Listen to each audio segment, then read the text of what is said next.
नमस्कार, मैं हूं आपके साथ ममता और आप देख रहे हैं day TV India this week कार्यक्रम में एक बार फिर से आप सभी का स्वागत है। तो चलिए खबरों की ओर रुख करते हैं, लेकिन उससे पहले नजर डालते हैं हेडलाइंस पर।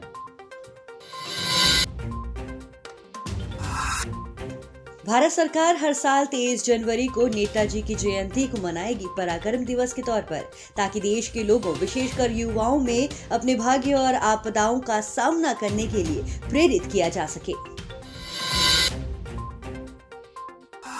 भारत भेजेगा बांग्लादेश को कोविड-19 के 20 लाख टीके। वैक्सीन की इस मांग के साथ भारत अपनी सॉफ्ट पावर डिप्लोमेसी को कर सकता है मजबूती प्रदान। रिपोर्ट में समझते हैं क्या है soft power diplomacy.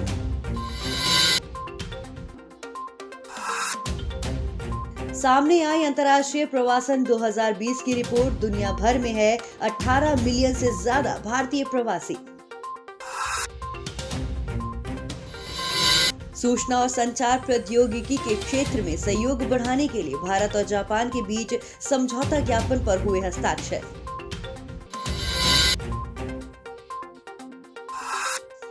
Global fire power ने दुनिया की ताकतवर सेनाओं की लिस्ट की जारी। भारत के पास है दुनिया की चौथी सबसे ताकतवर सेना।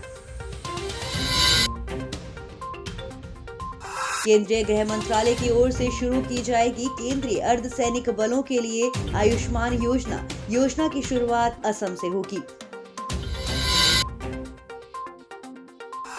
स्टार्टअप और उभरते उद्यमियों को सहायता प्रदान करने के लिए प्रधानमंत्री मोदी ने की startup India seed fund launch करने की घोषणा। और जीवाश्म ईंधन के उपभोक्ताओं के बीच जागरूकता पैदा करने के लिए पेट्रोलियम कंजर्वेशन रिसर्च एसोसिएशन ने किया सक्षम अभियान शुरू।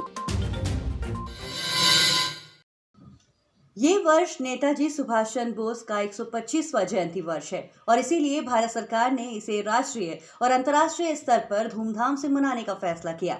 केंद्र ने देश के लोगों विशेषकर युवाओं को प्रेरित करने के लिए हर साल 23 जनवरी को आने वाली नेताजी की जयंती को पराक्रम दिवस के तौर पर मनाने का फैसला किया है।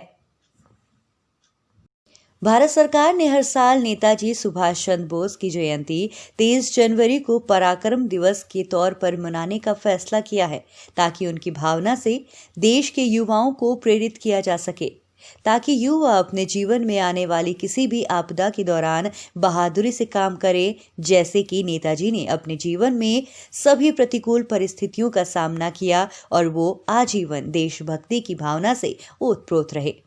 एक नजर में जानते हैं नेताजी सुभाष चंद्र बोस के बारे में। नेताजी सुभाष चंद्र बोस एक भारतीय राष्ट्रवादी थे, जिनकी सुदृढ़ देशभक्ति ने उन्हें भारत का जननायक बना दिया। हालांकि उनके तरीकों की आलोचना भी की गई थी, क्योंकि उन्होंने द्वितीय विश्व युद्ध के दौरान नाजी जर्मनी और साम्राज्यवादी जापान की मदद से भारत को ब्रिटिश राज से आजादी दिलाने में मदद करने का प्रयास किया था। वो अप्रैल 1941 में जर्मनी पहुंचे। तब जर्मनी के नेतृत्व में भारत की स्वतंत्रता के लिए अप्रत्याशित सहानुभूति की पेशकश हुई। जल्द ही एक स्वतंत्र भारत सेना, जिसमें इरविन रोमेल के अफ्रीका कोर द्वारा कब्जा किए गए भारतीय शामिल थे, भविष्य में भारत भूमि पर जर्मनी के संभावित आक्रमण की सहायता के लिए बनाई गई थी। जहां एडोल्फ हिटलर ने मई 1942 के अंत में बोस के साथ अपनी एकमात्र मुलाकात के दौरान यही सुझाव दिया और एक पनडुब्बी की व्यवस्था करने की पेशकश की। जर्मनी और जापान की सहायता से बोस मई 1943 में जापान के कब्जे वाले सुमात्रा में पहुंचे। फिर उन्होंने जापानी समर्थन के साथ भारतीय राष्ट्रीय सेना को आजाद हिंद फौज यानी आईएनए के तौर पर पुनर्निर्मित किया। आईएनए में ब्रिटिश भारतीय सेना के वो भारतीय सैनिक शामिल थे जिन्हें सिंगापुर की लड़ाई में पकड़ लिया गया था। हालांकि उनका ये सैन्य प्रयास साल 1944 के अंत में और साल 1945 की शुरुआत तक ही सिमट गया था। ब्रिटिश भारतीय सेना ने भारत पर जापानी हमले को भयंकर रूप से उलट दिया और लगभग आधी जापानी सेना और आधी आईएनए टुकड़ी को मार गिराया था। कथित तौर पर ताइवान में एक विमान दुर्घटना के दौरान नेताजी की मृत्यु हो गई। हालांकि इस दुर्घटना में उनकी मौत का ऐसे सभी भारतीयों ने कड़ा विरोध किया, जो मानते थे कि वो जीवित हैं और भारत को स्वतंत्र करवाने के लिए जरूर वापस आएंगे। भारत बांग्लादेश को कोविड-19 के 20 लाख टीके भेजने की योजना पर काम कर रहा है। इसके अलावा पाकिस्तान भी वैश्विक वैक्सीन गठबंधन या द्विपक्षीय मार्ग के माध्यम से भारत में बनी वैक्सीन प्राप्त करने के लिए विकल्प तलाश रहा है। जहां भारतीय वैक्सीन की इस मांग के साथ भारत अपनी सॉफ्ट पावर डिप्लोमेसी को मजबूती प्रदान कर सकता है। आइए रिपोर्ट में समझते हैं क्या है सॉफ्ट पावर डिप्लोमेसी।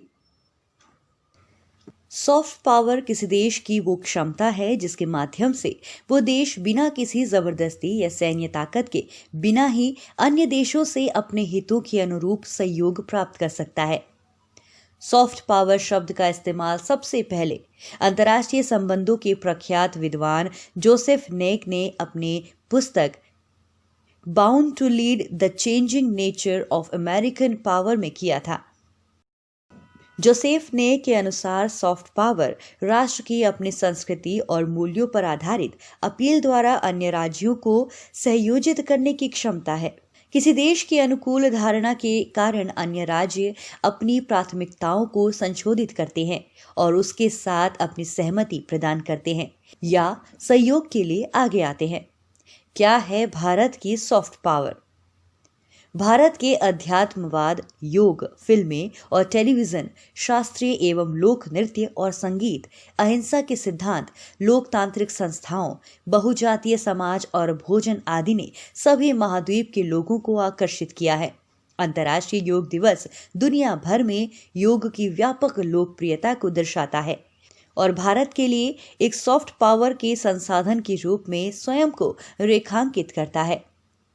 भारत एक ऐसी सभ्यता है जिसने यहूदियों, पारसियों, ईसाइयों और मुसलमानों सभी को सांस्कृतिक और धार्मिक स्वतंत्रता प्रदान की है। बौद्ध धर्म भारत को दक्षिण पूर्वी एशिया और दक्षिण एशिया के साथ जोड़ने में महत्वपूर्ण भूमिका रखता है।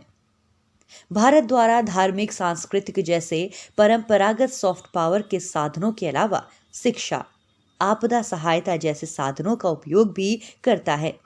वर्तमान समय में जिस तरह भारत स्वास्थ्य डिप्लोमेसी को आगे बढ़ा रहा है, भविष्य में ये भारत के लिए एक बेहतर सॉफ्ट पावर का साधन बन सकता है।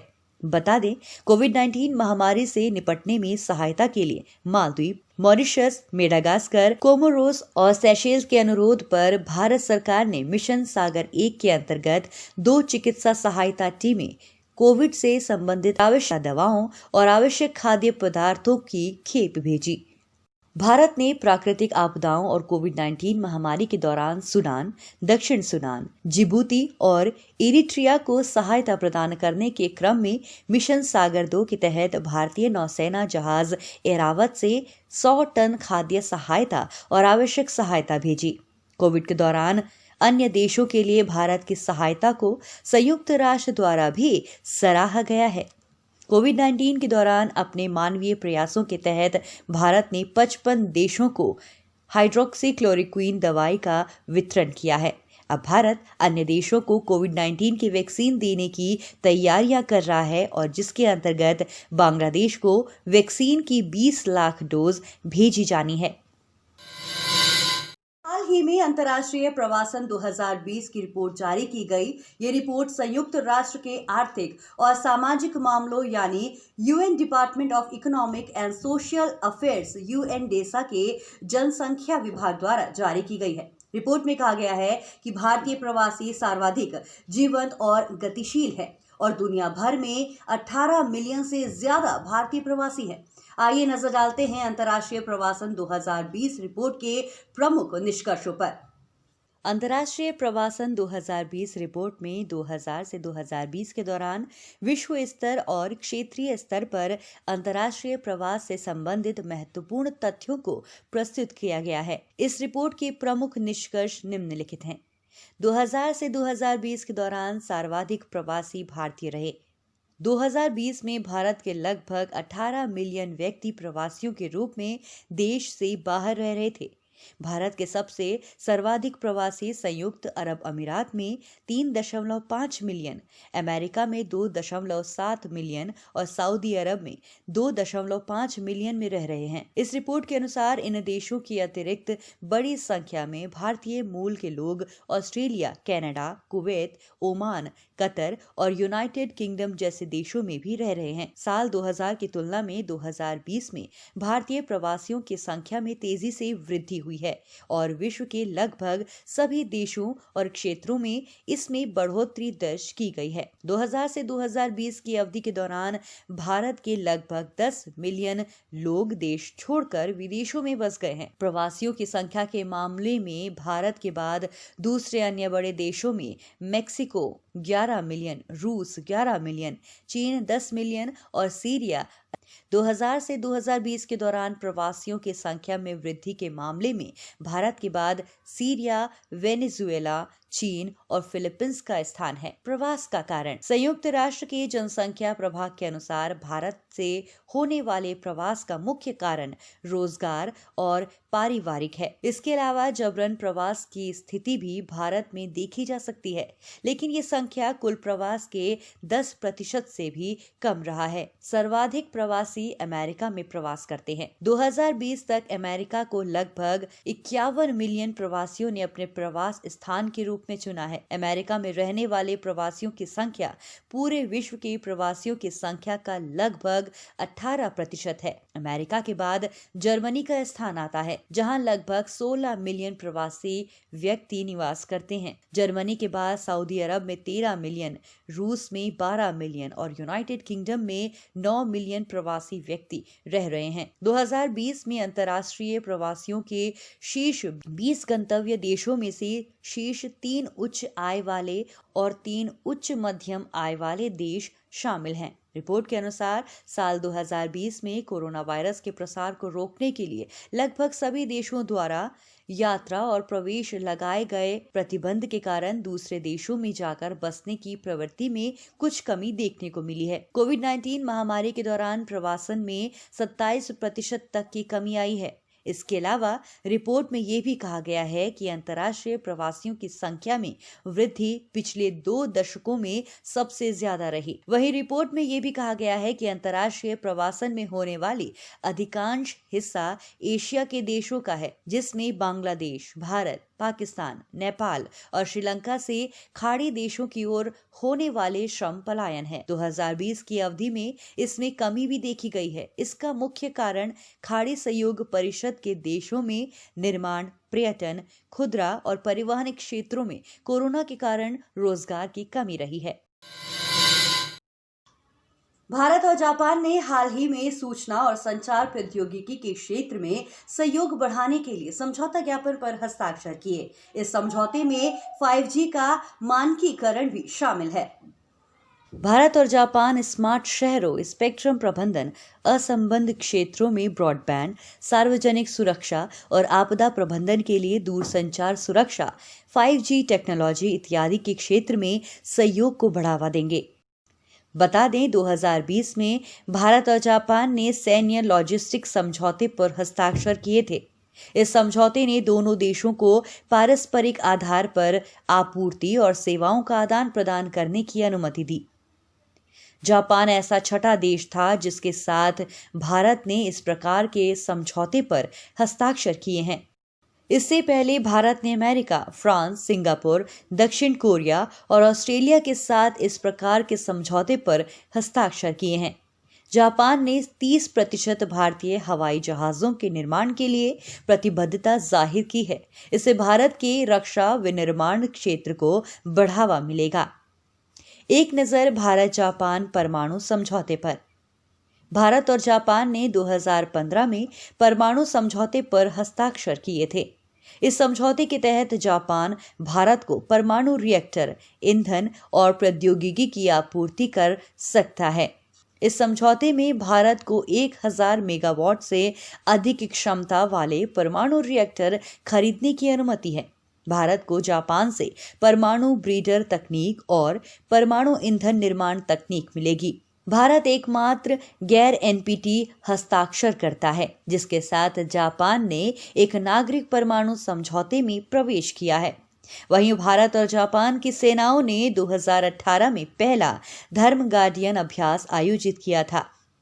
इसके अलावा भारतीय और जापानी वायु सेना ने 2018 में अपना पहला द्विपक्षीय अभ्यास शिन्यू मैत्री आयोजित किया था। भारत और जापान नियमित रूप से मालाबार नौसैनिक अभ्यास आयोजित करते हैं। ग्लोबल फायर पावर सूचकांक में भारत चौथे स्थान पर है। भारत के पास 542 लड़ाकू विमान, 17 पनडुब्बियां, 4,730 टैंक और 37 अटैक हेलीकॉप्टर हैं।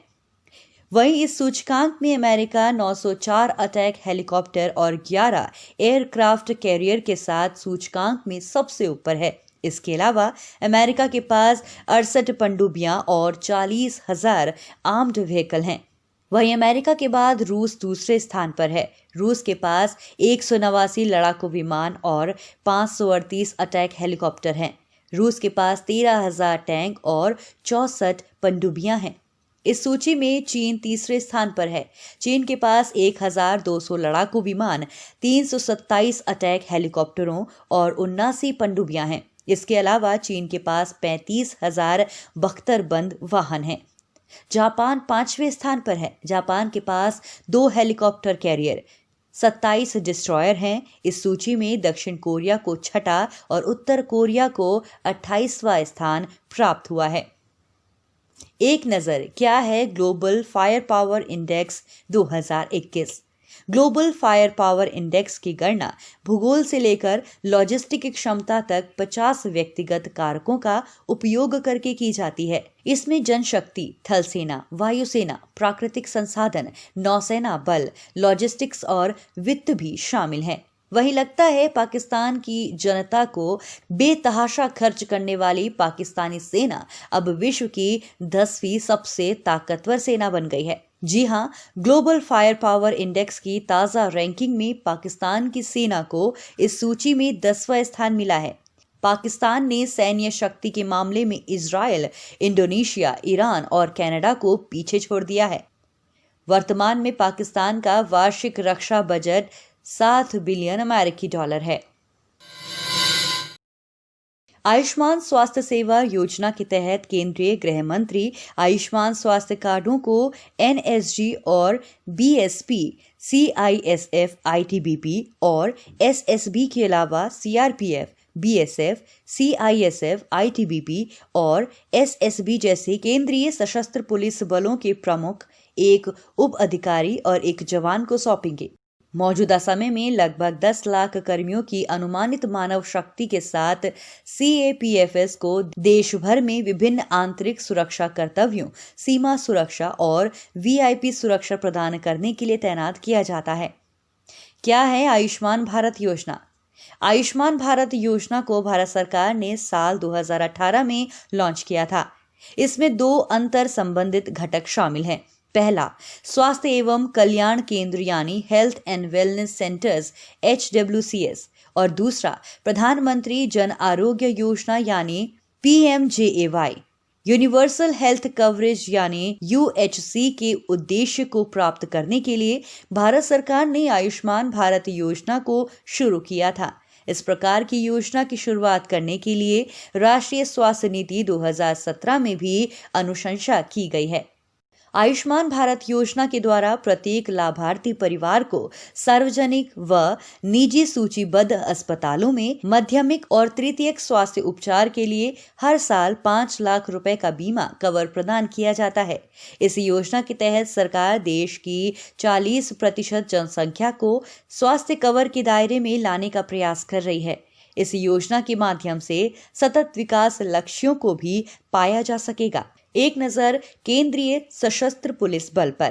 केंद्रीय सशस्त्र पुलिस बल का गठन भारत सरकार के गृह मंत्रालय के तहत किया गया है। वर्तमान में केंद्रीय सशस्त्र पुलिस बल के अंतर्गत 7 बल आते हैं। असम राइफल्स यानी AR, सीमा सुरक्षा बल यानी BSF, केंद्रीय औद्योगिक सुरक्षा बल यानी central industrial security force CISF, केंद्रीय रिजर्व पुलिस बल यानी central reserve police force CRPF, Bharat Tibet सीमा पुलिस यानी Indo Tibetan border police ITBP, राष्ट्रीय सुरक्षा गार्ड यानी नेशनल सिक्योरिटी गार्ड NSG, सशस्त्र सीमा बल यानी SSB। केंद्रीय सशस्त्र पुलिस बल के अंतर्गत देश में दंगा नियंत्रण, सीमाई सुरक्षा, उग्रवाद और आपदा राहत आदि कार्यों को प्रमुख तौर पर करते हैं। इसके अतिरिक्त इनकी प्राथमिक भूमिका राज्य या केंद्र शासित प्रदेशों में कानून और व्यवस्था बनाए रखने और उग्रवाद को रोकने के लिए पुलिस अभियानों में सहायता करने में भी निहित है। स्टार्टअप इंडिया इंटरनेशनल समिट के दौरान स्टार्टअप इंडिया कार्यक्रम के 5 साल भी पूरे हुए। स्टार्टअप इंडिया अभियान की शुरुआत PM मोदी ने साल 2016 में की थी। प्रारंभ शिखर सम्मेलन को DBIIT यानी उद्योग और आंतरिक व्यापार संवर्धन विभाग द्वारा आयोजित किया गया था। इस मौके पर PM मोदी ने कहा कि भारत 41,000 स्टार्टअप्स के साथ दुनिया का तीसरा सबसे बड़ा स्टार्टअप इकोसिस्टम है। 2014 में भारत के पास यूनिकॉर्न क्लब में सिर्फ 4 स्टार्टअप थे और अब ये संख्या 30 से ज्यादा हो गई है। भारत सरकार अब डेट कैपिटल बढ़ाने में स्टार्टअप की मदद करेगी। अब तक 8,000 से ज्यादा स्टार्टअप गवर्नमेंट मार्केट प्लेस के साथ पंजीकृत हो चुके हैं। इन स्टार्टअप्स ने कुल 80,000 करोड़ रुपए के कारोबार में से 2,300 करोड़ रुपए का कारोबार जेम यानी startup government market place portal के माध्यम से किया गया है। इस शिखर सम्मेलन के दौरान PM मोदी द्वारा स्टार्टअप चैंपियंस नामक एक समर्पित टेलीविजन शो भी लॉन्च किया गया। ये शो दूरदर्शन पर प्रसारित किया जाएगा। वहीं इस बैठक में बिम्स्टेक देशों को संबोधित करते हुए PM मोदी ने कहा कि सरकार ये सुनिश्चित करने के लिए सभी आवश्यक कदम उठा रही है कि देश में स्टार्टअप्स के लिए फंड्स की कोई कमी ना हो।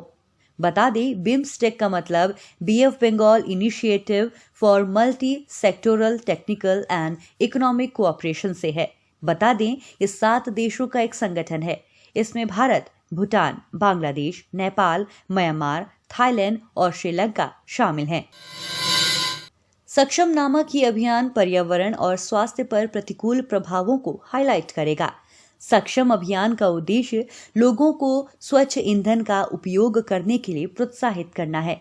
ये अभियान विभिन्न कार्यशालाओं जैसे किसान कार्यशालाओं, सेमिनारों, साइक्लोथॉन, चित्रकला प्रतियोगिता, CNG वाहन प्रतियोगिता आदि के माध्यम से लोगों में जागरूकता फैलाने के लिए काम करेगा। यह अभियान PM मोदी द्वारा बताए गए 7 प्रमुख पहलों के बारे में भी जागरूकता पैदा करेगा।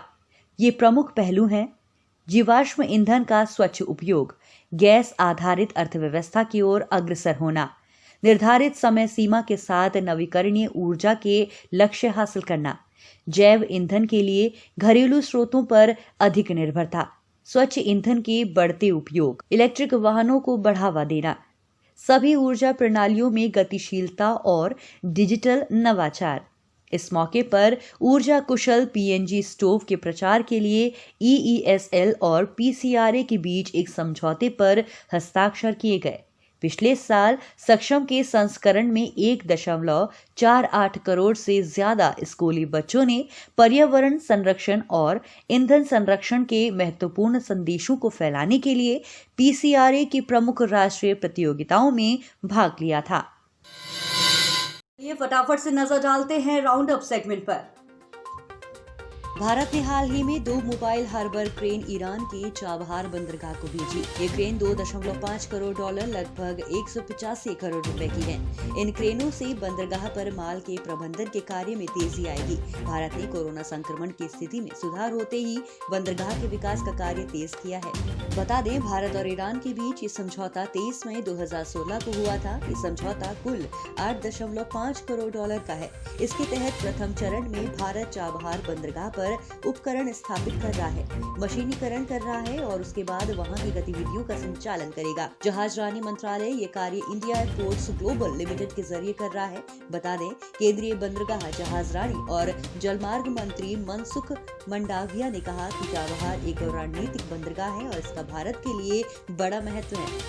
माला अडिग को भावी प्रथम अमेरिकी महिला जिल बाइडेन की नीति निदेशक यानी पॉलिसी डायरेक्टर के रूप में नियुक्त किया गया है। साल 2008 में पूर्व राष्ट्रपति बराक ओबामा के अभियान में भी अडिगा काम कर चुकी हैं। अडिगा ने जिल के एक वरिष्ठ सलाहकार और बाइडेन कमला हैरिस अभियान के वरिष्ठ नीति सलाहकार के रूप में काम किया है।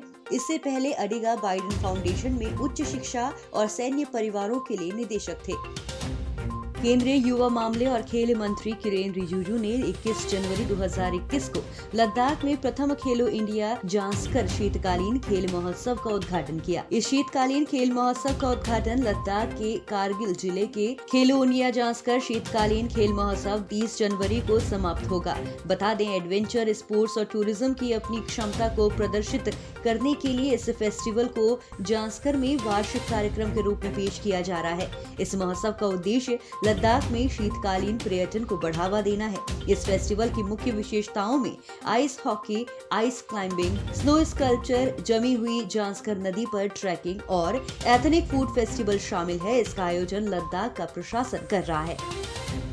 केंद्रीय मंत्रिमंडल ने 20 जनवरी 2021 को भारत और उज्बेकिस्तान के बीच सौर ऊर्जा के क्षेत्र में सहयोग के लिए एक सहमति पत्र को मंजूरी दी। बयान के मुताबिक एएमओ के तहत मुख्य रूप से नवीकरणीय ऊर्जा मंत्रालय के राष्ट्रीय सौर ऊर्जा संस्थान और उज्बेकिस्तान के अंतर्राष्ट्रीय सौर ऊर्जा संस्थान के बीच शोध, प्रदर्शन, पायलट परियोजनाओं पर काम किया जाएगा। आपसी सहयोग के लिए जिन क्षेत्रों की पहचान की गई है उनमें सौर फोटोवोल्टिक, भंडारण तकनीक और प्रौद्योगिकी हस्तांतरण शामिल है।